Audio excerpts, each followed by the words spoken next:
धन्यवाद chairman professor Jatashankar जी, गुरुतुल्य professor Bhatt sir, अन्य श्रोता वृंद, प्रोफेसर दवे साहब का मैं हृदय से आभार व्यक्त करता हूं,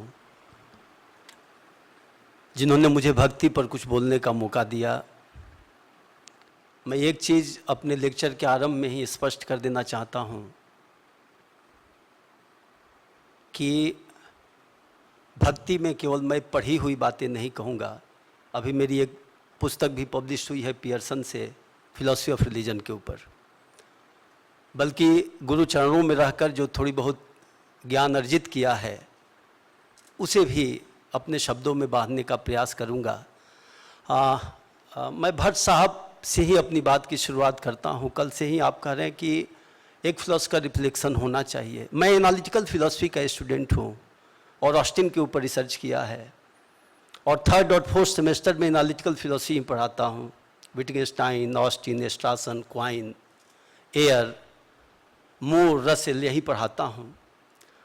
लेकिन मेरी प्रवृत्ति धीरे धीरे धर्म दर्शन की ओर बढ़ी और मैं ये महसूस कर रहा हूँ आज की स्थिति में कि जो क्रिटिकल और फिलोसफिकल रिफ्लेक्शन होता है वो धर्म दर्शन के लिए बड़ा ही कंट्रोवर्शियल इशू है। और रुडोल्फ ऑटो की मैंने पुस्तक पढ़ा द आइडिया ऑफ होली, तो वो बहुत बड़ा मिस्टिक था रुडोल्फ ऑटो, और रुडोल्फ ऑटो ने कहा कि religion is beyond reason and therefore on the basis of reason you can't understand religion. कहता है कि धर्म और बुद्धि दोनों का क्षेत्र अलग अलग है। जो धर्म है वो आस्था परक होती है और जो बुद्धि होती है वो रिफ्लेक्टिव होती है, अन्वेषणात्मक होती है।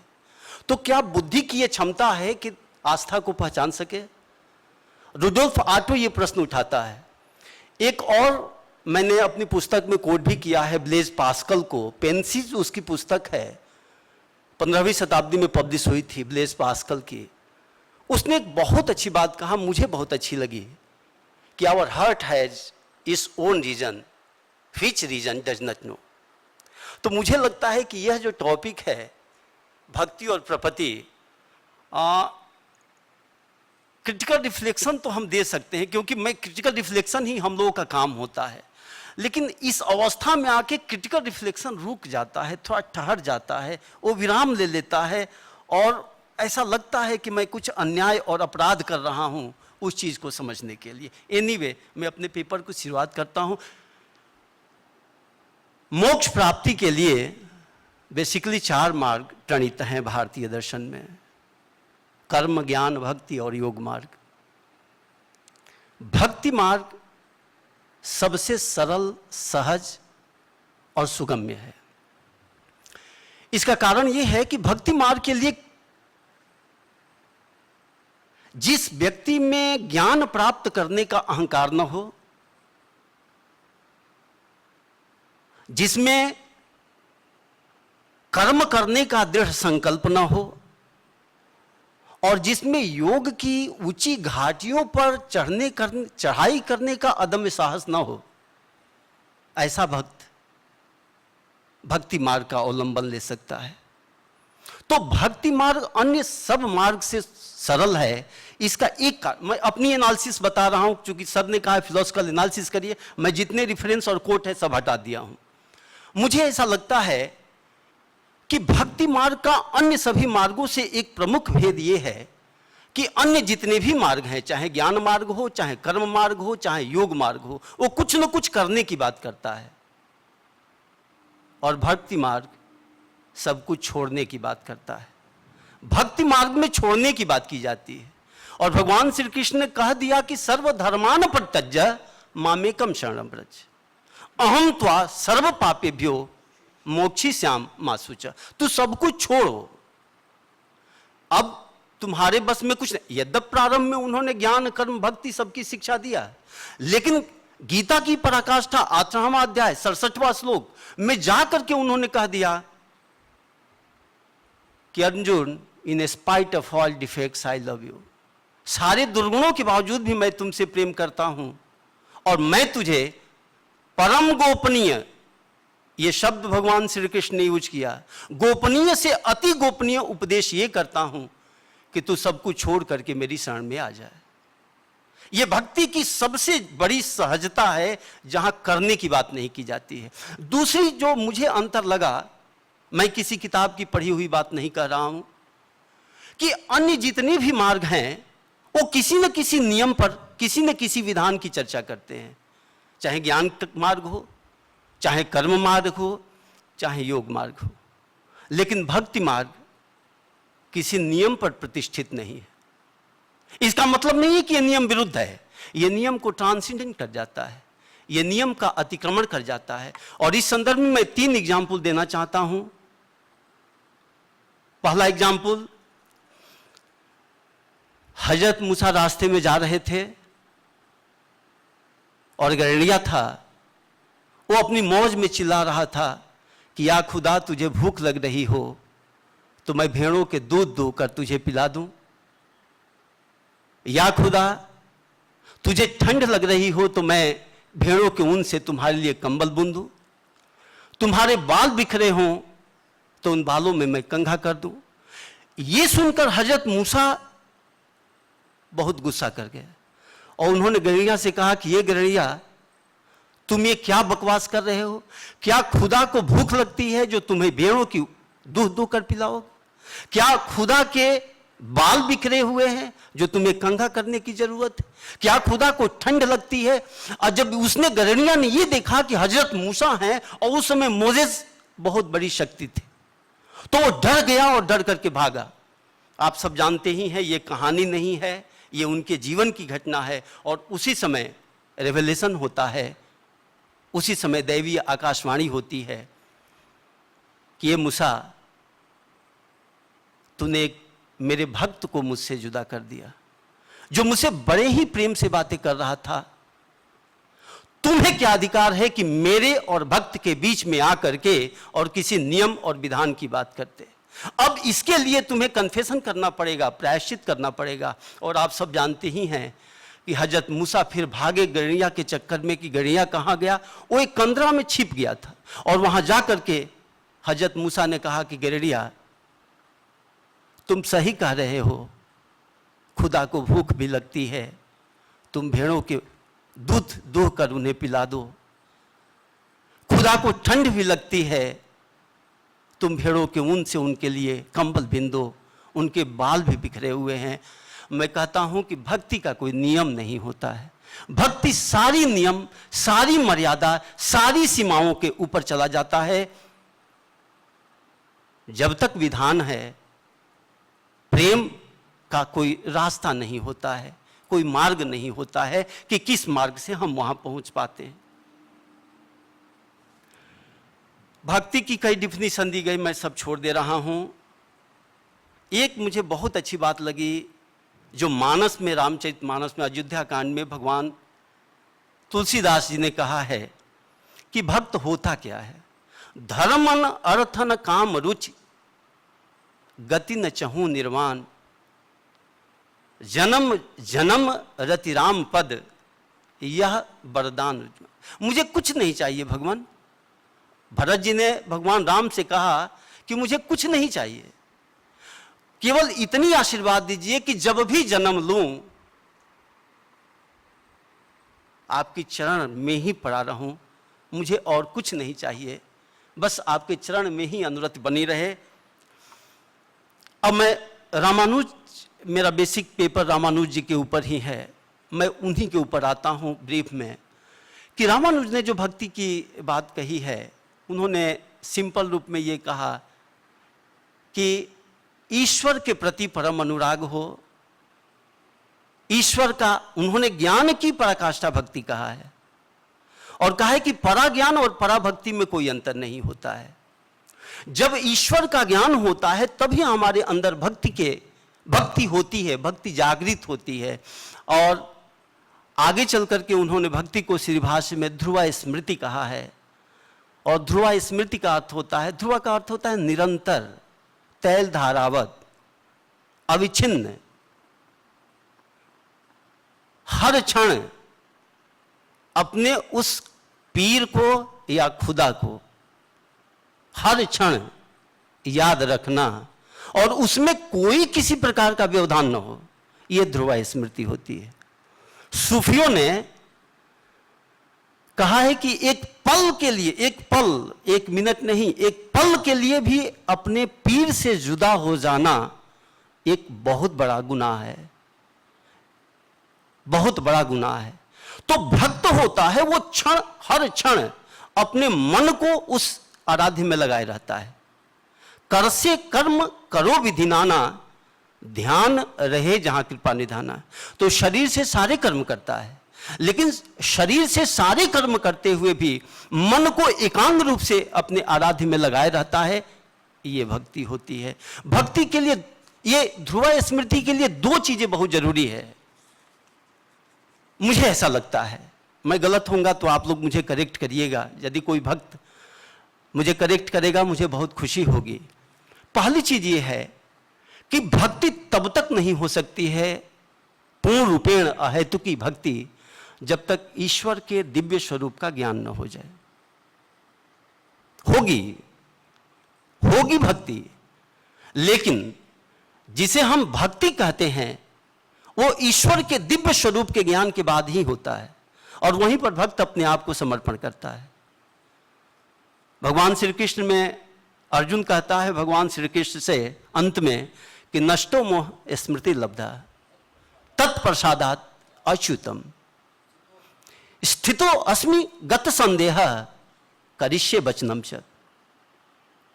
मेरे मन के सारे संकोच दूर हो गए, मेरी स्मृति आ गई है, अब मैं सब देख रहा हूं कि सही क्या है गलत क्या है। अतः अब देखिए, जो अर्जुन हमेशा प्रश्न करता रहा, अर्जुन कोई मूर्ख नहीं था, अर्जुन ज्ञानी भक्त था।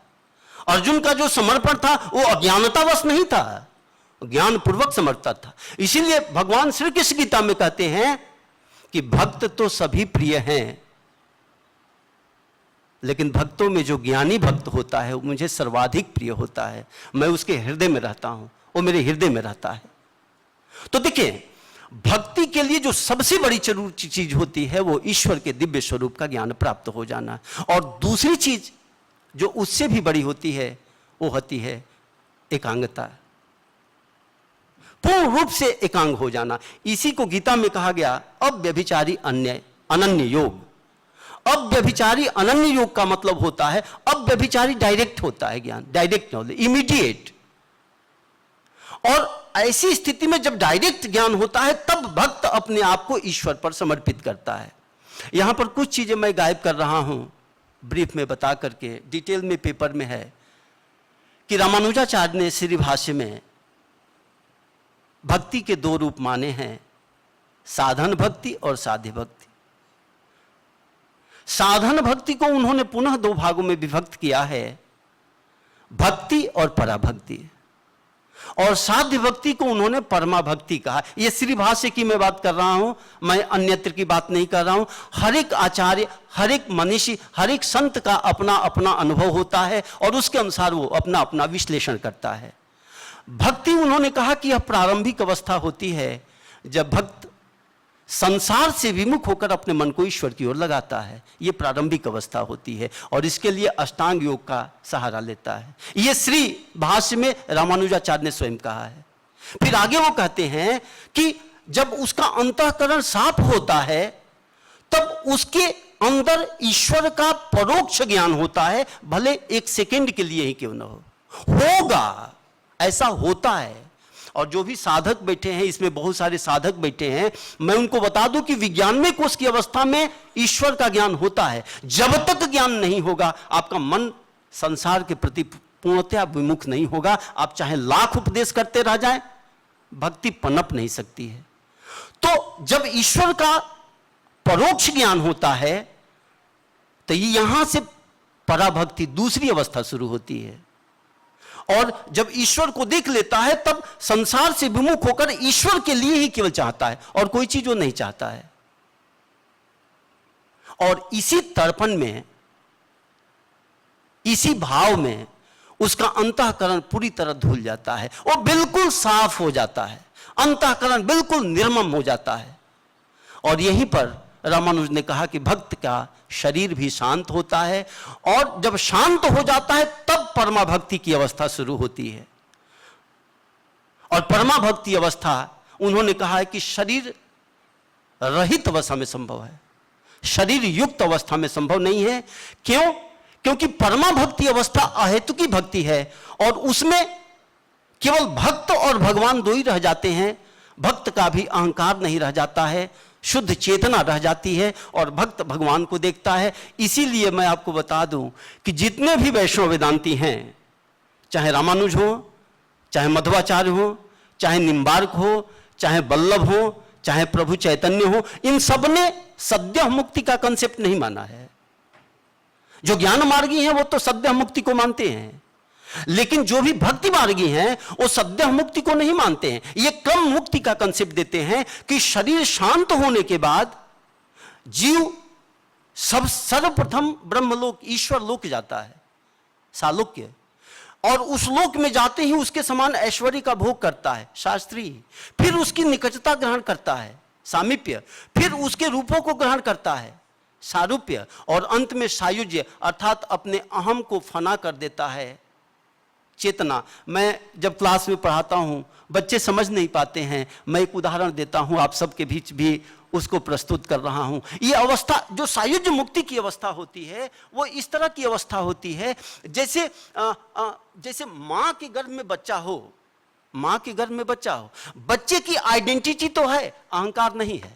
मां जो खाती है, जितना आनंद लेती है, वो बच्चा भी लेता है। अभी अमेरिका में रिसर्च हुआ है, गर्भवती महिलाओं को एक स्टेडियम में ले जा गया और वहां पर म्यूजिक बजाया गया, और म्यूजिक बजाया गया तो देखा कि मां जितनी प्रसन्न हो रही है, और हर एक के पेट के ऊपर कुछ इंस्ट्रूमेंट रखे गए उसकी वाइब्रेशन और फ्रीक्वेंसी को नापने के लिए, तो देखा गया कि मां जितनी प्रसन्न हो रही है, वाइब्रेशन उतने बढ़ता जा रहा है। इसका मतलब कि मां के हर एक गतिविधि का प्रभाव, जो मां खाती है वही बच्चा, जितना आनंद उतना आनंद, सब कुछ करती है, लेकिन वहां बच्चे का अहंकार नहीं रह जाता है, क्योंकि टोटली मां पर सरेंडर होता है। यही सायुज्य मुक्ति की अवस्था होती है, जहां ईश्वर के स्वरूप में विलीन होकर के भक्त का अहंकार विनष्ट हो जाता है, चेतना बनी रहती है। और चेतना बनी रहती है तो इस अवस्था में जितने भी सगुण भक्ति हैं मार्गी, वो ये कहते हैं कि भगवान मुझे आचार्य शंकर का मोक्ष मत देना, तू इतनी कृपा करना, तू इतनी रहम करना कि मुझे शंकराचार्य का मोक्ष मत देना भगवान, जिसमें मेरा अस्तित्व ही समाप्त हो जाए। क्योंकि प्रभु, मध्वाचार्य ने बड़ा बढ़िया लिखा कि प्रभु तेरे भक्ति का जो आनंद है, उस आनंद की तुलना में मुझे मोक्ष भी त्याज्य है। मुझे मोक्ष नहीं चाहिए, ऐसा मोक्ष जिसमें मैं अपने भगवान से ही जुदा हो जाऊं। मैं ऐसे मोक्ष लेके क्या करूंगा? मुझे तो ऐसा मोक्ष चाहिए जिसमें मैं निष्काम भाव से, अहंकार रहित होकर के, शुद्ध भाव से मैं तेरी आराधना कर सकूं। क्योंकि तेरी आराधना का जो आनंद है उसकी तुलना में सब कुछ त्याज्य है। यह भक्त का हृदय होता है। इसलिए यहां पर आकर के रामानुज ने कहा कि यह भक्ति साध्य भक्ति होती है, बाकी अन्य जितनी भक्ति थी वो सब साधन भक्ति थी। इसलिए उन्होंने कहा कि साध्य भक्ति साधन नहीं है, बल्कि साध्य भक्ति स्वयं मोक्ष की अवस्था है। इसी को अणुव्याख्या में व्यास तीर्थ ने 3 शब्दों का प्रयोग किया है, भक्ति, पक्व भक्ति और परिपक्व भक्ति। तो भक्ति की अवस्थाएं आती हैं, और चीजें मैं गायब कर रहा हूं क्योंकि इसको अनन्य भक्ति गीता में कहा गया और कई चीजें कही गई। मैं थोड़ी सी ब्रीफ में ये बताता हूं कि भक्त में होना क्या चाहिए। हम कैसे मानेंगे कि हम भक्त हैं? क्या मंदिर में चले गए, भजन हो रहा है, सुन लिए, वाह वाह वाह वाह हो गया, क्या यही भक्ति की पहचान है? ना। कुछ चीजें मैं ब्रीफ में आपको बता रहा हूं। पहली चीज जो भक्त में होती है, अंतःकरण की शुद्धता। गोस्वामी जी ने कहा कि निर्मल मन जनसो मोहि पावा, मोहि कपट छल छिद्र न भावा। यदि 1% भी आपके मन में गंदगी है, चाहे अहंकार हो, गंदगी मतलब अहंकार और आसक्ति, तब तक आप ईश्वर के दरवाजे पर नहीं पहुंच सकते हैं। इसी को श्रीमद् भागवत में कहा गया कि भगवान केवल निश्चल और निर्मल हृदय से ही प्रेम करते हैं, अन्य सब विडंबना मात्र। दूसरी चीज, भक्ति के लिए ईश्वर के प्रति अटूट आस्था का होना जरूरी है। यदि आप में 1% भी मन में संशय है तो फिर भक्ति नहीं हो सकती है। इसको पूर्ण एकांगता कहते हैं। तीसरी चीज, अनन्यता और निष्ठा। अनन्यता नहीं है तो भक्ति नहीं हो सकती है। भक्त केवल ईश्वर की तरफ, जैसे छोटा बच्चा होता है मां की तरफ देखता है, भक्त भगवान की तरफ देखता है, क्योंकि वो जानता है कि मैं कुछ कर नहीं सकता हूं, जो करना है वो इन्हीं को करना है। इसीलिए भक्त कहता है कि तू अगर नवाज दे तो ये तेरा कर्म है, तू अगर नवाज दे, तू कृपा कर दे तो ये तेरा तो स्वभाव है कृपा करना, वरना तेरी रहमतों की बदला मेरी बंदगी नहीं है। यदि कोई ये चाहता है कि मैं बंदगी करके खुदा को प्राप्त कर लूं तो भ्रम में है। ये तो उसकी मां की रहम होती है कि बच्चे का पालन करती है, बच्चे के कष्ट में उसे गोद में उठाती है। ये मां की रहम है, अहेतु की कृपा है। बच्चा चाहे कि मां का ऋण अदा कर सके, नहीं कर सकता है। चौथी चीज है अहंकार। अहंकार भक्ति का सबसे बड़ा बाधक चीज है। यदि आपके मन में 1% भी अहंकार है तो आप भक्ति से बहुत जुदा है। संत नानक जी ने कहा कि नानक नन्हे हो रहो जैसी नन्ही धूप, बड़ी बड़ी जल जाएगी धूप खूब की खूब।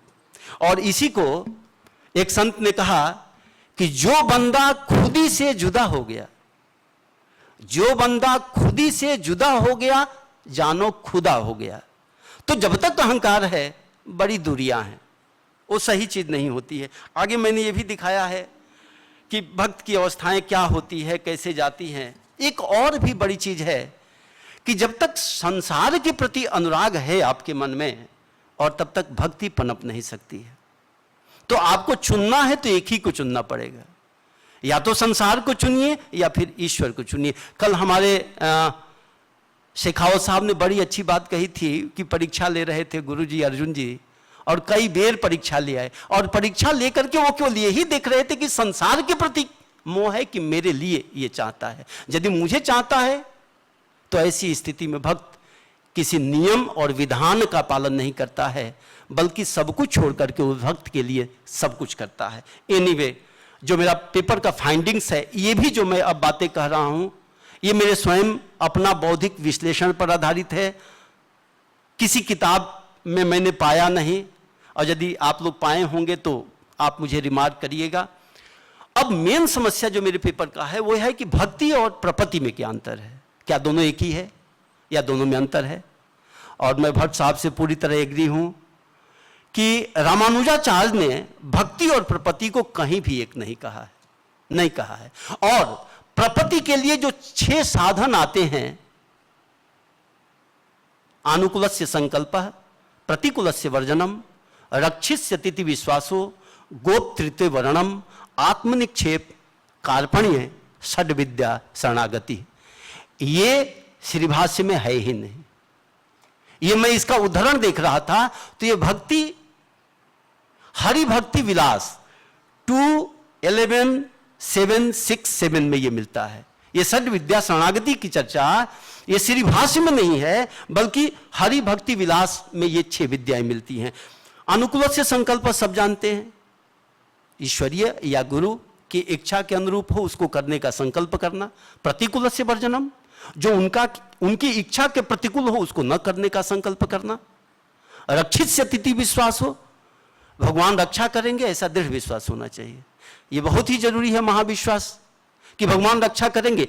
बच्चे को हम उछालते हैं, छोटा बच्चा होता है, हम उछालते हैं, और जितने तेज उछालते हैं वो बच्चा उतने प्रसन्न होता है।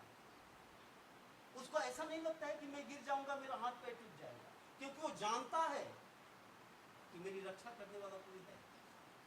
उसी तरह जो भक्त होता है वो ईश्वर के प्रति दृढ़ आस्था रखता है, परम विश्वास रखता है। उसके मन में 1% भी संशय नहीं रहता है कि मेरा कोई कुछ भी संसार में बिगाड़ सकता है। जाको राखे साइया मार सके नहीं कोई, बालन बंका कर सके जो जग बैरी हो। रहस्य तो रक्षित से तिथि विश्वासो गोपतृत्व वर्णम का अर्थ होता है भगवान को रक्षक स्वामी के रूप में वर्णन केवल विश्वास करने से नहीं होता है, वर्णन भी करिए, उस अवस्था में भी जाइए। आत्मनिक्षेप समर्पण होता है, यही शरणागति है। और कार्पण्य, मुझे लगता है कि ये जो कार्पण्य का भाव है यही भक्ति से प्रपत्ति को अलग करता है। कार्पण्य समर्पण तो है, लेकिन समर्पण कई तरह का होता है। यहां कार्पण्य कह के भक्त ये कहता है कि जो तुम्हारा समर्पण है वो दीनता पूर्वक होनी चाहिए। और दीनता पूर्वक समर्पण कैसा होना चाहिए? एक उदाहरण मैं आपको देता हूं। आप सब संत बैठे हुए हैं यहां पर। एक दास था, गुलाम, वो मालिक के द्वारा पकड़ लिया गया। दीनता पूर्वक समर्पण क्या होता है ये बता रहा हूं। उसके मालिक ने कहा कि ये बताओ कि तुम खाओगे क्या? तो उस गुलाम ने कहा कि मालिक जो तुम खिलाओगे। कहा तुम पहनोगे क्या? कहा जो तुम पहनाओगे। कहा तुम सोओगे कहां? कहा जहां तुम सुलाओगे। तब उस मालिक ने कहा कि क्या तुम्हारी कोई अपनी इच्छा नहीं है? उसने कहा मालिक, गुलाम की कोई इच्छा नहीं होती है। भक्त होता है, भक्ति के लिए गुलामी स्वीकार करना पड़ता है, आपको अपने आप को बेचना पड़ता है। भक्त प्रपत्ति जो शरणागति है, शरणागत में भक्त भगवान के समक्ष अपने आप को बेच देता है। जब तक बिका न था कोई पूछता न था, जब तक बिका न था कोई पूछता न था, तूने मुझे खरीद कर अनमोल कर दिया। जब वो खरीद लेता है तो वही भक्त अनमोल हो जाता है। अब प्रश्न ये उठता है कि तब भक्ति और प्रपत्ति का अंतर कैसे करेंगे? मैंने 4-5 अंतर किया है जो आप सब। पहली चीज जो है वो भक्ति में, कि भक्ति में ईश्वर साक्षात्कार का भय रहता है। हमेशा हमें भगवान का दर्शन हो जाए, ये भक्त के मन में अंत तक नहीं जाता है, अंत तक नहीं जाता है, ये भाव रही जाता है। इसीलिए श्री भाष्य में लिखा गया कि शरणागति हेतु मुक्ति हेतु नहीं है। शरणागत में कोई भाव नहीं रहता है, प्रपत्ति में यह भाव नहीं रहता है। प्रपत्ति में तो गुलामी स्वीकार कर लिया, अपने आप को बेच दिया, और बेचने के बाद कोई इच्छा नहीं रह जाती है। भक्त की इच्छा रहती है, उसकी इच्छा खत्म हो जाती है। दूसरी चीज यह है कि जो भक्ति होती है वो नवधा भक्ति की चर्चा अक्सर हम सुनते हैं। श्रीमद् भागवत में भी भक्ति की चर्चा आती है, नवधा भक्ति की। संत भाव, दास्य भाव, सख्य, वात्सल्य आदि आदि आदि। इनमें जो प्रपत्ति होती है वो केवल एक भाव में होती है, और वो है दास, गुलामी। सख्य भाव में प्रपत्ति नहीं हो सकती है।